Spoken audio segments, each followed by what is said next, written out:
ನಿಂತರ ಒಬ್ಬ ಡೈನಮಿಕ್ ಹೆಣ್ಮಗಳು ನಮಗೆ ಬೇಕು. ಪ್ರತಿಭಟನೆ ಮಾಡಿಕೊಂಡೆ ನಾನು ಸಹ ಬೆಳೆದಿದ್ದು. ನಮ್ಮ ಇಡೀ ಭೂಲೋಕದಲ್ಲಿ ಒಂದು ಮಹಿಳಾ ಕ್ರಾಂತಿ ನಮ್ಮ ರಾಜ್ಯದಲ್ಲಿ ಪ್ರಾರಂಭ ಆಗಿದೆ. 40% ಸರ್ಕಾರ ಏನು ಮಾಡಿರಲಿಲ್ಲ. ನಿಮಗೆ ಗೊತ್ತಿದೆ, ಬಡವರಿಗೆ ಮಹಿಳೆಯರಿಗೆ ಎಷ್ಟು ಒಳ್ಳೇದಾಗ್ತಿದೆ ಅಂದರೆ, ನಾನು ಸಹ ಒಂದು ಹೋರಾಟದ ಬ್ಯಾಕ್ಗ್ರೌಂಡಿಂದ ಬಂದವರು. ಗಾರ್ಮೆಂಟ್ಸ್ ಅಲ್ಲಿ ಕೆಲಸ ಮಾಡೋ ಮಹಿಳೆಯರು ಸ್ವಾಭಿಮಾನದಿಂದ ಬಸ್ ಹತ್ಕೊಂಡು ಹೋಗ್ತಿದ್ದಾರೆ. ನಮ್ಮ ಸಿದ್ದರಾಮಯ್ಯ ಸರ್ಗೆ ಒಂದು ಟಿಕೆಟ್ನ ಒಂದು ಹೂನಾರ ಮಾಡಿ ಬಿಜೆಪಿಯವರು ಕೆಲವರು ಟೀಕೆ ಮಾಡಿದ್ರು. ನಾನು ನನ್ನ ಮಗನ್ ಕೇಳಲಿಲ್ಲ, ಗಂಡನ್ ಕೇಳಿ ಸ್ವಾಭಿಮಾನದಿಂದ ನನ್ನ ಗೃಹಲಕ್ಷ್ಮಿ ಹಣದಿಂದ ನಾನು ಆಪರೇಷನ್ ಮಾಡಿಸ್ಕೊಂಡೆ. ಕೆಪಿಸಿಸಿ ಮಹಿಳಾ ಘಟಕದ ಅಧ್ಯಕ್ಷೆ, ಆ ಸ್ಥಾನದ ಬಗ್ಗೆ ಏನ್ ಹೇಳ್ತೀರಿ? ನಾನಾಯ್ತು, ನನ್ನ ಕ್ಷೇತ್ರ ಆಯ್ತು, ನನಗೆ ಸಿಕ್ಕಾಪಟ್ಟೆ ಕೆಲಸ ಇದೆ ಅಂತ ನಾನು ಹೇಳಿದ್ದೆ. ನಮ್ಮ DK ಸರ್ ಇರ್ಬೋದು, ನಮ್ಮ ಸಿದ್ದರಾಮಯ್ಯ ಸರ್ ಇರ್ಬೋದು. ನಾನು ಇನ್ಫ್ಯಾಕ್ಟ್ 5 ವರ್ಷದಿಂದ ನಾನು ನ್ಯಾಷನಲ್ ಮಹಿಳಾ ಜನರಲ್ ಸೆಕ್ರೆಟರಿಯಾಗಿ ನಾನು ಕೆಲಸ ಮಾಡಿದ್ದೀನಿ. ಆದರೆ ನಮ್ಮ ಪಕ್ಷದ ಅಧ್ಯಕ್ಷರು ಹೇಳಿದ್ರು, ಇಲ್ಲ ಇಲ್ಲ ಇಲ್ಲ, ನಾವು ನಿಂತರ ಒಬ್ಬ ಡೈನಮಿಕ್ ಹೆಣ್ಮಗಳು ನಮಗೆ ಬೇಕು ಸಂಘಟನೆ ಮಾಡೋಕ್ಕೆ ಅಂತ. ಆಮೇಲೆ ನನಗೂ ಅನ್ನಿಸ್ತು, ಈಗ ಇಡೀ ರಾಜ್ಯದಲ್ಲಿ ಯಾಕಂದರೆ ನೋಡಿ, 2.5 ವರ್ಷದಿಂದ ನಾವು ಮಾತು ಕೊಟ್ವಿ. ನಿಮಗೆ ನೆನಪಿರ್ಬೋದು, 3 ವರ್ಷ ಹಿಂದೆ ನೀವು ಮಾಧ್ಯಮದಲ್ಲಿ ಇದ್ದೀರಿ. 40% ಸರ್ಕಾರ ಏನು ಮಾಡಿರಲಿಲ್ಲ, ನಿಮಗೆ ಗೊತ್ತಿದೆ. ಹಾಗಾಗಿ ಆವಾಗ ನಮ್ಮ ರಾಜ್ಯದ ಮುಖಂಡರು, ನಮ್ಮ ಖರ್ಗೆ ಸರ್ ಇರ್ಬೋದು, ನಮ್ಮ ಸೋನಿಯಾ ಗಾಂಧಿ ಮ್ಯಾಮು, ಮತ್ತು ನಮ್ಮ ರಾಹುಲ್ ಗಾಂಧಿಯವರು, ಪ್ರಿಯಾಂಕಾ ಗಾಂಧಿಯವರು, ಮತ್ತು ನಮ್ಮ ರಾಜ್ಯದಲ್ಲಿ ನಮ್ಮ ಮುಖಂಡರು ಎಲ್ಲರೂ ಸೇರಿಕೊಂಡು ಪಂಚ ಗ್ಯಾರಂಟಿಗಳ ಬಗ್ಗೆ ಅವರು ಮಾತಾಡಿದ್ರು. ಅದು ನಿಜವಾಗ್ಲೂ ನನಗೆ ಗ್ರಾಮೀಣ ಪ್ರದೇಶದಲ್ಲಿ ಹೋಗಿ ಜನರ ಜೊತೆ, ಮಹಿಳೆಯರ ಜೊತೆ ಹೋಗಿ ಚರ್ಚೆ ಮಾಡಿದಾಗಲೇ ನನಗೆ ಅದರ ಮಹತ್ವ, ಅದು ಎಷ್ಟು ಬಡವರಿಗೆ ಮಹಿಳೆಯರಿಗೆ ಎಷ್ಟು ಒಳ್ಳೆಯದಾಗ್ತಿದೆ ಅಂದರೆ, 2 ರಿಪೋರ್ಟ್ ಬಂದಿದೆ.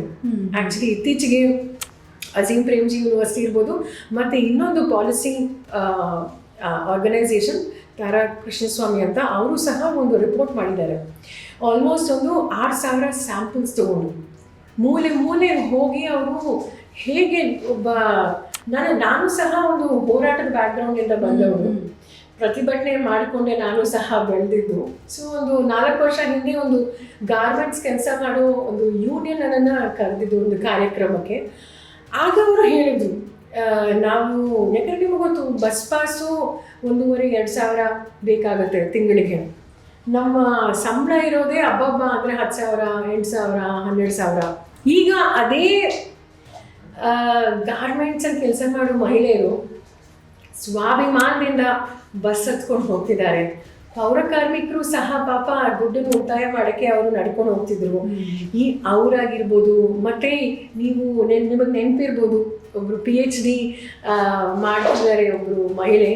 ನಮ್ಮ ಸಿದ್ದರಾಮಯ್ಯ ಸರ್ಗೆ ಒಂದು ಟಿಕೆಟ್ನ ಒಂದು ಹೂನಾರ ಮಾಡಿ.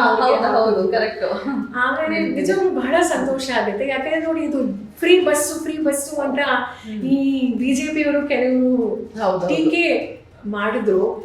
ಆದರೆ ನಿಜವಾಗ್ಲೂ ಮಹಿಳೆಯರಿಗೆ ಎಷ್ಟು ಉಪಯೋಗ ಆಗಿದೆ ಅಂದರೆ, ಇದು ಸುಮ್ಮನೆ ಫ್ರೀ ಬಸ್ ಅಲ್ಲ. ಈಗ ಮಹಿಳೆಯರು ಅವರು ಕೆಲಸಕ್ಕೆ ಹೋಗ್ತಿದ್ದಾರೆ, ಆಸ್ಪತ್ರೆಗೆ ಹೋಗ್ತಿದ್ದಾರೆ, ಸ್ಕೂಲಿಗೆ ಹೋಗ್ತಿದ್ದಾರೆ, ತವ್ರ ಮನೆಗೆ ಹೋಗ್ತಿದ್ದಾರೆ. ಆಮೇಲೆ ಅದೇ ಅಲ್ಲ ನೋಡಿ, ನಮಗೆ ಮಹಿಳೆಯರಿಗೆ ಇನ್ನೊಂದು ಕಡೆ ಒಂದು ದಿವಸ ನೋಡಿ, ಮನೇಲಿರುವಂಥ ಒಬ್ಬ ಆ ಗೃಹಿಣಿ ಅವ್ರಿಗೆ ಮೈ ಹುಷಾರಿಲ್ಲ ಅಂದರೆ ಮನೇಲಿ ಮನೇಲಿ ಏನೂ ನಡೆಯಲ್ಲ. ಹಾಗಾಗಿ ಅವ್ರಿಗೂ ಸಹ ಒಂದು ತಿಂಗಳಿಗೆ ಒಂದು ಸತಿ ಆ ಒಂದು ಎಲ್ಲ ಪಕ್ಕಕ್ಕೆ ಇಟ್ಬಿಟ್ಟು ಒಂದು ಫ್ರೀಯಾಗಿ ಅವರ ತಂಗಿ ಅಕ್ಕನ ಜೊತೆನೋ ಇಲ್ಲಾಂದರೆ ಅವ್ರ ಫ್ರೆಂಡ್ಸ್ ಜೊತೆ ಒಂದು ಬಸ್ಸಲ್ಲಿ ಹೋಗ್ಬಿಟ್ಟು ದೇವಸ್ಥಾನಕ್ಕೆ ಹೋಗಿ ಬರ್ತಿದ್ದಾರೆ. ಅವ್ರು ನಿಜವಾಗ್ಲೂ ಆ ಮೆಂಟಲ್ ಹೆಲ್ತು, ನಿಜವಾಗ್ಲೂ ಆ ಮನಃಶಾಂತಿ ಅನ್ನೋದಿದೆಯಲ್ಲ, ಅದು ಎಷ್ಟು ಇದನ್ನೂ ಅದು ಇಂಪ್ಯಾಕ್ಟ್ ಆಗುತ್ತೆ, ಒಳ್ಳೇದಾಗುತ್ತೆ ಅಂದರೆ ನಾವು ಯಾರೂ ಊಹೆ ಮಾಡೋದಿಲ್ಲ. ಸೊ ಹಾಗಾಗಿ ಶಕ್ತಿ ಆಗಿರಲಿ, ಗೃಹಲಕ್ಷ್ಮಿ ಬಗ್ಗೆ ನಿಜವಾಗ್ಲೂ ನಾನು ಮಾತಾಡಬೇಕು ಅಂದರೆ, ಇವತ್ತು ಸಹ ನಮ್ಮ ಮಾನ್ಯ ಮಂತ್ರಿಗಳು ಶೇರ್ ಮಾಡಿದ್ದಾರೆ. ಒಬ್ಬ ಮಹಿಳೆ ಫ್ರಿಡ್ಜ್ ತಗೊಂಡಿದ್ದಾರೆ.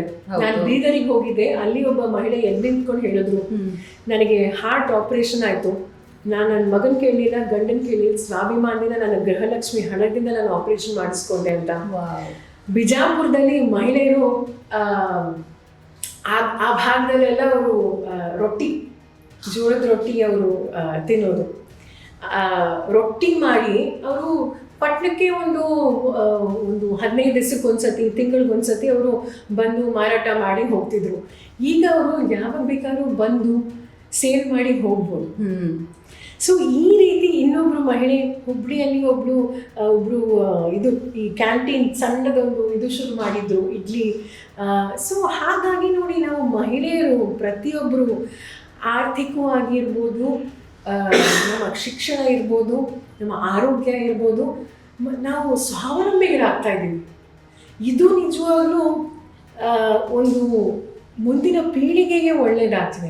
1,27,00,000 ಮನೆಗಳಿಗೆ ಒಳ್ಳೆಯದಾಗ್ತಿದೆ. ಇದು ಇಡೀ ನಮ್ಮ ಕರ್ನಾಟಕದಲ್ಲೇ ಅಲ್ಲ, ಇದು ನಮ್ಮ ದೇಶದಲ್ಲಿ, ಇದು ನಮ್ಮ ಇಡೀ ಭೂಲೋಕದಲ್ಲಿ ಒಂದು ಮಹಿಳಾ ಕ್ರಾಂತಿ ನಮ್ಮ ರಾಜ್ಯದಲ್ಲಿ ಪ್ರಾರಂಭ ಆಗಿದೆ.